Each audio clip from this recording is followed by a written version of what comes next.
I'm glad that you mentioned Fiorentina's defense being atrocious, because I was like just taking notes before this, and one of the notes under this game I have written is just Fiorentina are really, really bad. I don't really know what more to say about them. We criticized them recently, not too long after the Juventus win, and I don't know if that was the best thing to do, but we criticized Nikola Kalinic and Fiorentina, but I don't see it with them or Kalinic. I really don't see it with Fiorentina.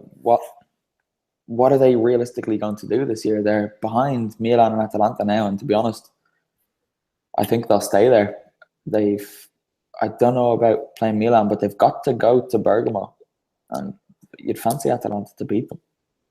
Yeah, I can't see the way Fiorentina play. I can't see Atalanta. I mean, I can't see them getting near Atalanta. I don't know. I think they're somewhat of a victim of their own kind of run early last season, where everyone kind of got behind them when they were very much overperforming. And I say that with the most respect to everyone involved in that team, because it was a great run, and they deserved a lot of credit for it. But that's not the level, with all due respect, that's not the level that Fiorentina are. And unfortunately, their team isn't up to the quality of the likes of Inter, even Lazio. You know, Atalanta. Well, this season, I mean, you say we joke, but really, I mean, you can watch Atalanta week in, week out this season, and it's good football.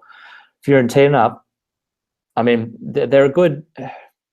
They're quite good at holding the ball. They can keep possession, but they don't know what the hell to do with it. I mean, it's very, I don't know. It's frustrating to watch. I can't imagine being a Fiorentina supporter. And shout out to our friend Connell, who's probably at home in tears every night.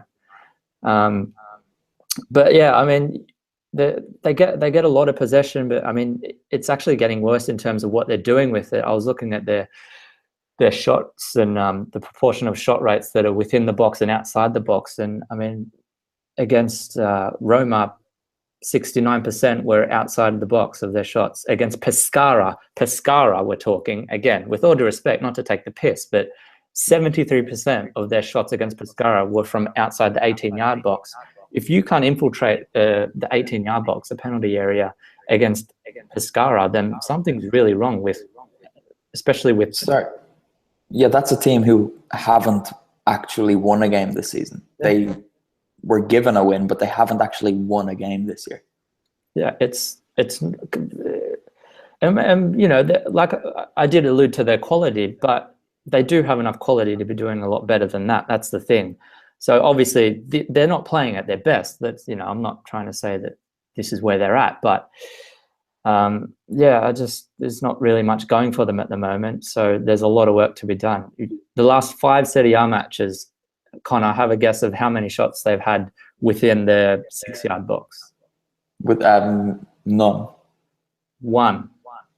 Oh, which is like, it's nothing. It's like, it's crazy. They've been averaging like 60% outside the box. It's crazy.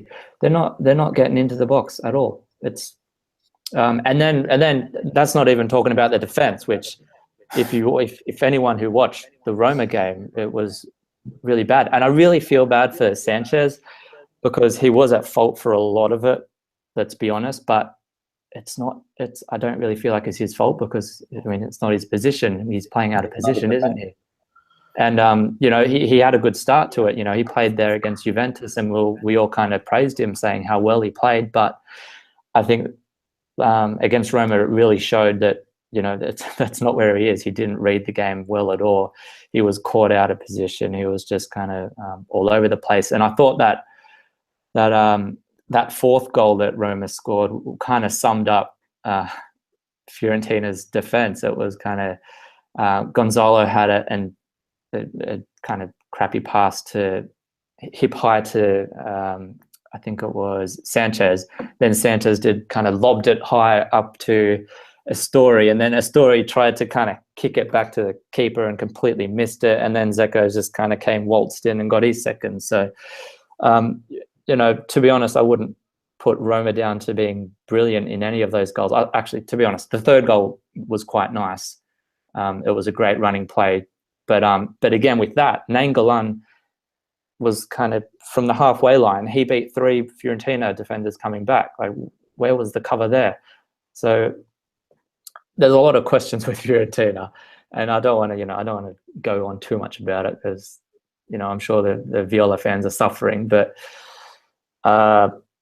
yeah, there's some big concerns there. Yeah, that goal you were describing, it was comical.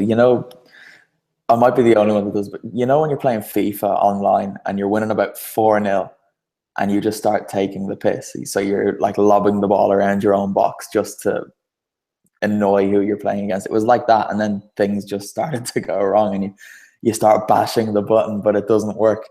They've got the Europa League, haven't they? Fiorentina. I suppose that's kind of the only film really left open to them, really worth competing for. I think they're playing Gladbach, so perhaps with the sort of bigger occasion of knockout football, they might turn up a bit more and sort of reach that kind of level where you would expect them to be. Fingers crossed, because it might come across that we're picking on them a bit, but like, with no hard feelings against Fiorentina. Yeah, to try and look at a positive. I mean, we've all seen what the likes of Chiesa is doing, and he's been by far probably their best in terms of creating opportunities. But that in itself shows the problem that this youngster, he shouldn't be the mainstay in your team of creating opportunities. He should be coming in around the edges of the structure that your team has built over the season. It's like he's come into a team that's not really, this team's just been put together and kind of say, all right, here you go, good luck. They're not showing a lot at all.